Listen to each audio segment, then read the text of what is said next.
কে হচ্ছেন 23তম রাষ্ট্রপতি? Vote 20 August.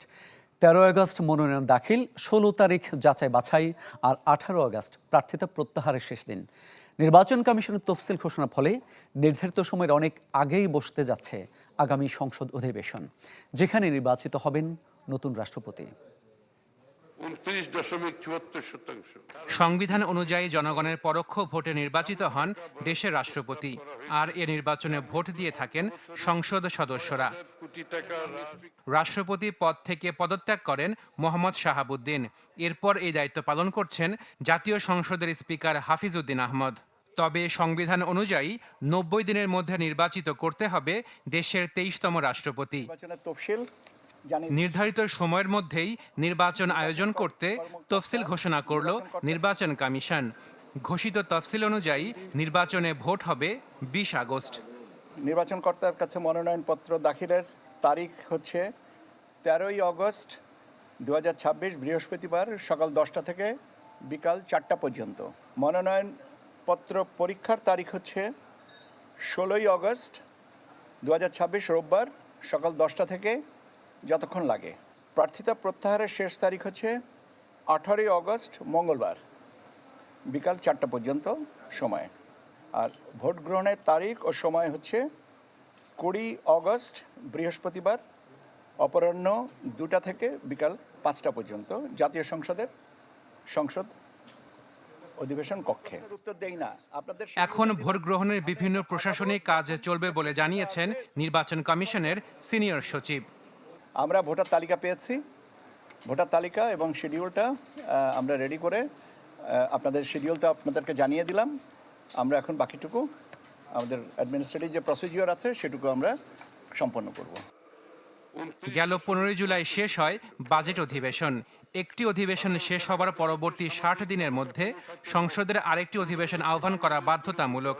ফলে নির্ধারিত সময়ের অনেক আগেই বসতে যাচ্ছে আগামী সংসদ অধিবেশন, যেখানে নির্বাচিত হবেন নতুন রাষ্ট্রপতি। Ashikin Prince, channel 24, Dhaka. রাষ্ট্রপতি নির্বাচনে প্রার্থী দেবে না জামাতে ইসলামী। দলটির নেতারা বলছেন, প্রধানমন্ত্রীর একচ্ছত্র ক্ষমতার কাছে পদটি শুধুই অলংকারিক।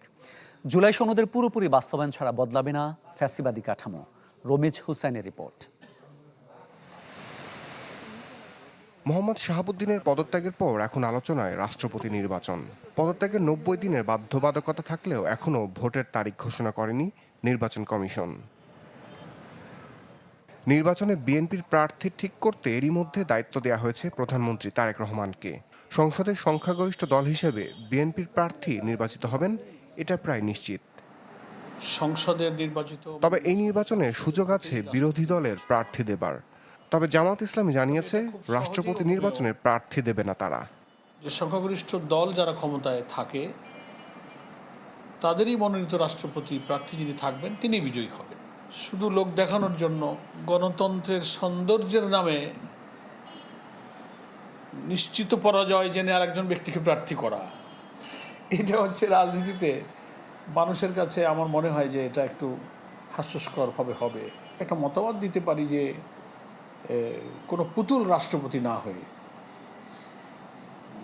সংবিধানের এবং রাষ্ট্রের গার্ডিয়ান হবেন এমন একজন রাষ্ট্রপতি যিনি রাষ্ট্র এবং সংবিধানকে রক্ষার প্রশ্নে কোনো দলের দিকে ঝুঁকবেন না। তবে বিরোধী দল চাই প্রধানমন্ত্রী ও রাষ্ট্রপতির ক্ষমতার ভারসাম্য, তা না হলে থেকে যাবে ফ্যাসিবাদী ব্যবস্থা। বিদ্যমান সংবিধানে এত ক্ষমতা দিয়ে রাখা হয়েছে, অসীম ক্ষমতা, তার লাগাম কেউ টানতে পারে না। পিএসসির চেয়ারম্যান কী হবে, অ্যান্টি কারাপশনের চেয়ারম্যান কমিশন কী হবে, চিফ জাস্টিস কী হবে, wheel B the chief of the caretaker government, নানান জায়গায় প্রধানমন্ত্রীর ইচ্ছা কী সেটা পূরণের যত ব্যবস্থা তা সংবিধানে আছে। সেই জন্য আমরা মনে করি যে রাষ্ট্রপতি আর প্রধানমন্ত্রীর ক্ষমতার ভারসাম্য ঠিক থাকতে গেলে এই জুলাই সনদ বাস্তবায়ন করতে হবে।